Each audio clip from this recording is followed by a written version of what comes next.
आज की जो हमारी कहानी है वह शादीशुदा लोगों को जरूर पढ़नी चाहिए। पति पत्नी में झगड़ा हो गया। झगड़ा इतना बढ़ गया कि पत्नी नाराज होकर मायके चली गई। पत्नी का मायके दूसरे शहर में था जहां पहुंचने में 4 से 5 घंटे लगे। उसको अचानक से यूं देख मायके में सब अचंभित हो गए थे।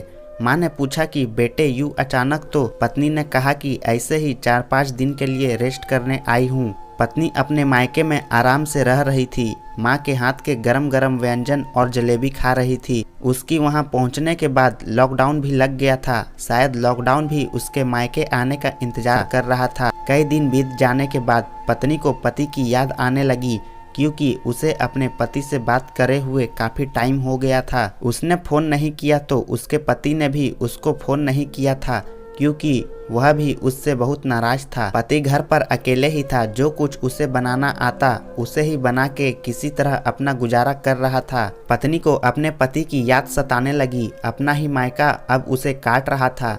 उसने अपने पति को फिर से फोन किया। जब पति ने फोन नहीं उठाया तो अब उसको पति की चिंता भी सताने लगी। उसके दिमाग में कुछ कुछ ख्याल आने लगे और वह रोने लगी। उसकी माँ ने जब देखा तो माँ उसे देखकर सब समझ गई और अपनी बेटी को समझाने लगी कि देख बेटी, बेटी का असली घर तो उसका ससुराल ही होता है। उसे आज खुद पर बहुत गुस्सा आ रहा था, क्योंकि उसने उस दिन बहुत बड़ा कदम उठाया था। कुछ देर बाद उसके पति का फोन आया और पत्नी जोर जोर से रोने लगी। पति ने कहा, अरे पगली, रोती क्यों है? पत्नी बोली, मुझे माफ कर दो, मैंने अपने गुस्से में बस। पति ने कहा कि अब परेशान होने की जरूरत नहीं है। तुम मायके में आराम से रहो और मेरी चिंता मत करना, मैं ठीक हूँ। पत्नी बोली, मुझे आपके पास आना है।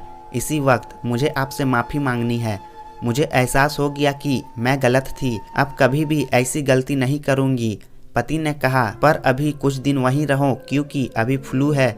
जैसे ही लॉकडाउन ख़त्म होगा मैं आपको लेने आ जाऊँगा। और पति ने फोन रख दिया। 2 महीने बाद पति अपनी पत्नी को लेने आए। पत्नी अब पति के साथ घर आई। पत्नी अपने पति से नजरें नहीं मिला रही थी। उसमें इतनी झिझक थी कि वह झिझक में चाय में शक्कर की जगह नमक डाल लाई।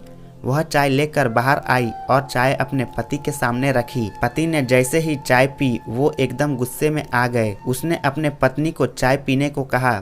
पत्नी ने एक घूंट लिया। फिर क्या था? उसने कहा, मैं दूसरी चाय बना कर लाती हूँ। पति ने अपनी पत्नी का हाथ पकड़ा और कहा, तुम ऐसे ही गवार बन कर रहो, पर हाँ, आज की चाय भले ही बढ़िया नहीं है, जो हर रोज कुछ ना कुछ करती रहती है, फिर लास्ट में सॉरी बोलकर फिर से मना लेती है। पर हाँ, एक बात निश्चित रूप से कहता हूँ, तुम मेरी अर्धांगिनी हो। यह हंसता जीवन भी तुम ही से है। मेरी खुशियों की गुलजार, मेरी मुस्कान भी तुम ही से है। कहानी पसंद आई हो तो लाइक और शेयर करें। मेरे चैनल को सब्सक्राइब करना न भूलें। कहानी पूरी सुनने के लिए धन्यवाद।